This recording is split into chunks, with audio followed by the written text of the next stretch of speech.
Alright, first thing you want to do is pull the plywood up and everything off of the pump house. Don't step on the foam, you'll fall right through.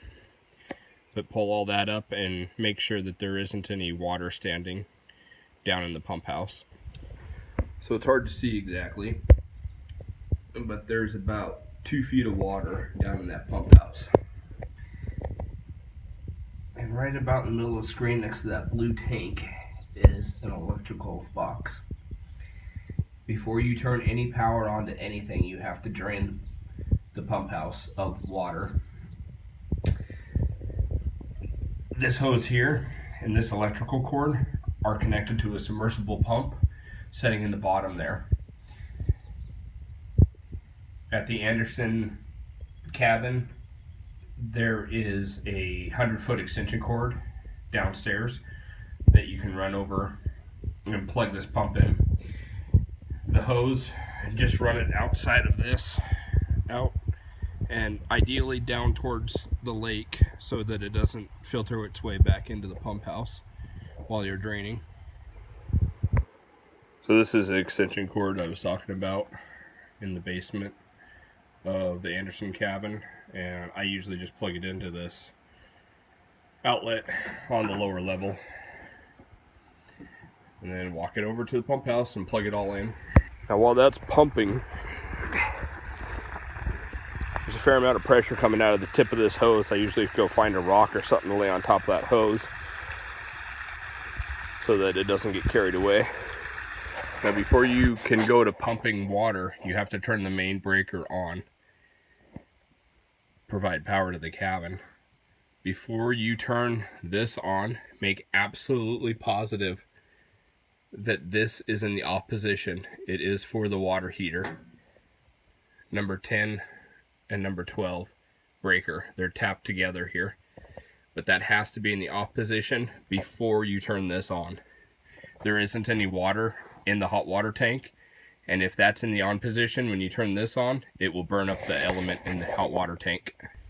So while the pump house is pumping water out of it, come in here to the hot water tank, and on the back side of the hot water tank is this valve. You want to make sure that it's perpendicular to the line that is in the off position.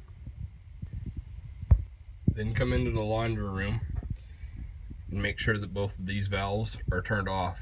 They're the water lines for the washer machine. So after you get done shutting the valves off for the washer, you can hook the hoses up to the washer machine. Red is hot, blue is cold. When you're doing that, make sure that you hook this drain valve hose into this PVC tubing. The force of the water exiting the washer machine will sometimes cause this to jump out and you'll have a flood on your hands. So when you get it in there, make sure that you use something to tie it down in place. If you're not sure, just don't use the washer machine.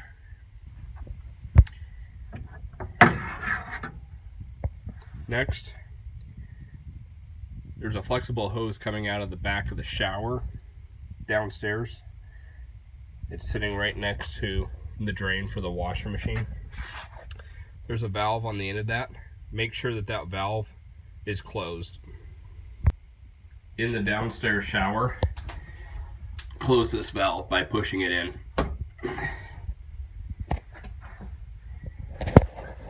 Then the next thing you'll want to do is the water line connected to the downstairs toilet.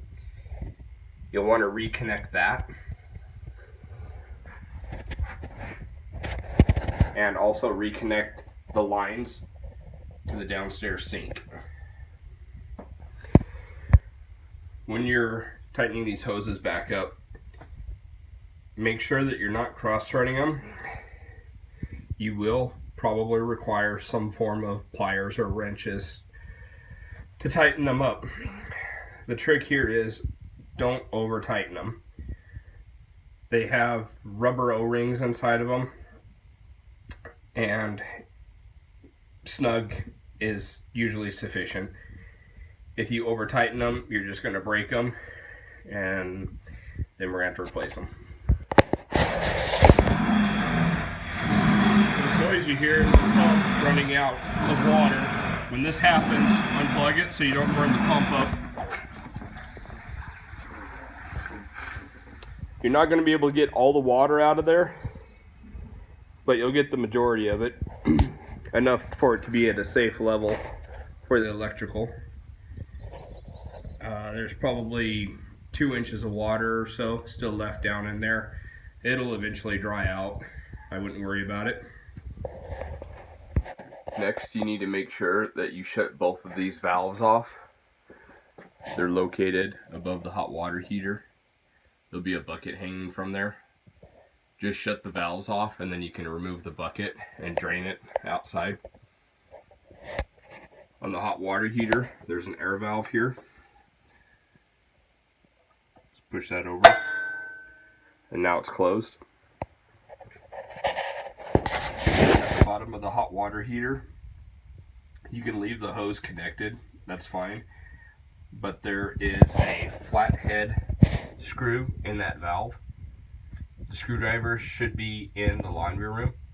Make sure that that valve clockwise is shut all the way. In the little bedroom downstairs, there's a valve up here. Make sure that valve is turned off and remove the bucket and drain it. Just set the bucket in the room with the hot water heater when you're done. You want to come out here, outside, make sure that all these valves are turned off. There's one on this side of the cabin, and there's one on this side of the cabin.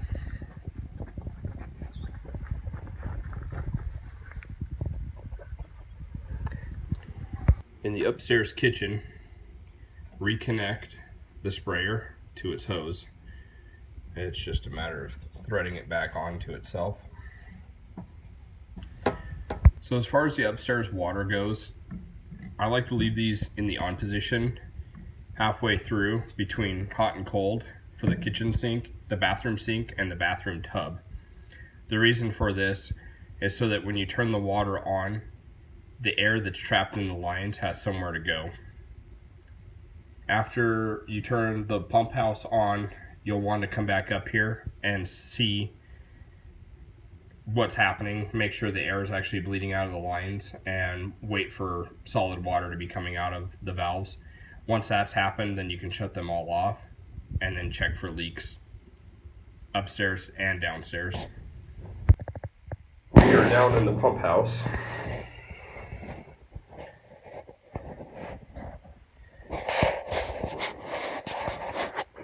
Now to start up the Anderson cabin,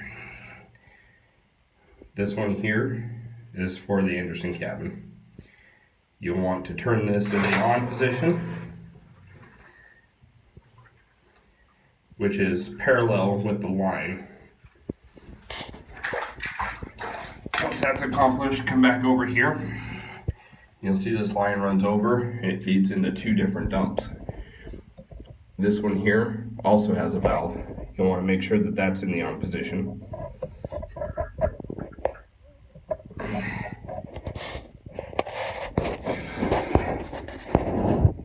And make sure that this bottom valves are in the on positions as well.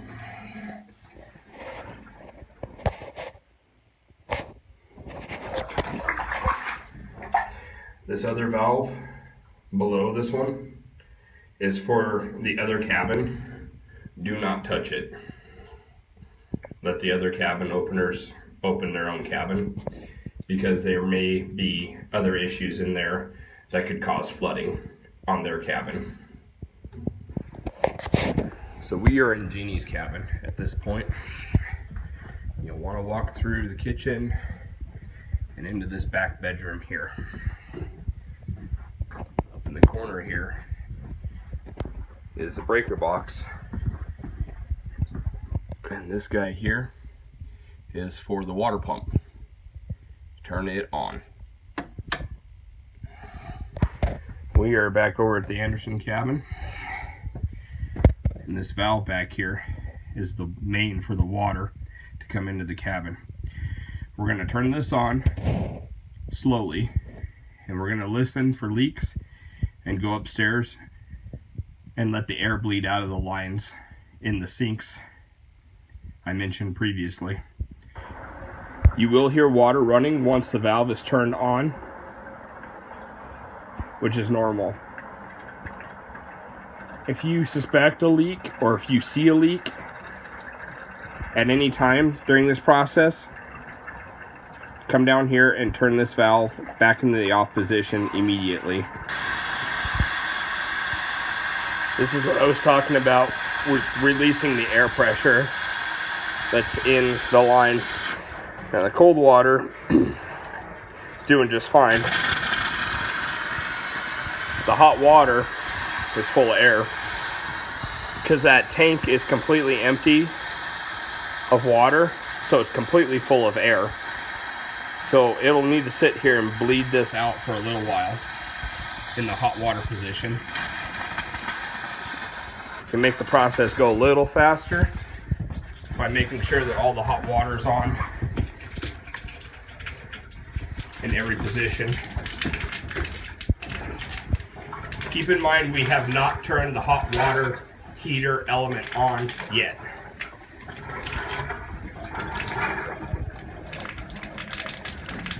These things are notoriously bad for freezing and breaking, so inspect this sprayer really well during this whole process.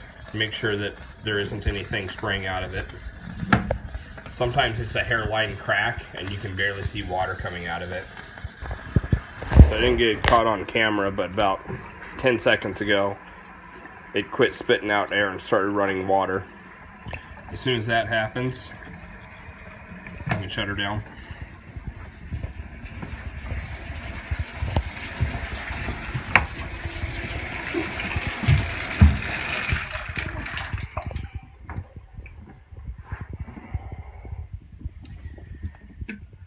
Now the toilets have antifreeze in them. That's what that red stuff is. It's in here, but it's also in the water closet. So now that all the air is ran out of the system, we're going to flush the whole thing out a few times. It'll fill full of red stuff a few more times. Let it build back up, flush it 3 or 4 times, should clear itself out.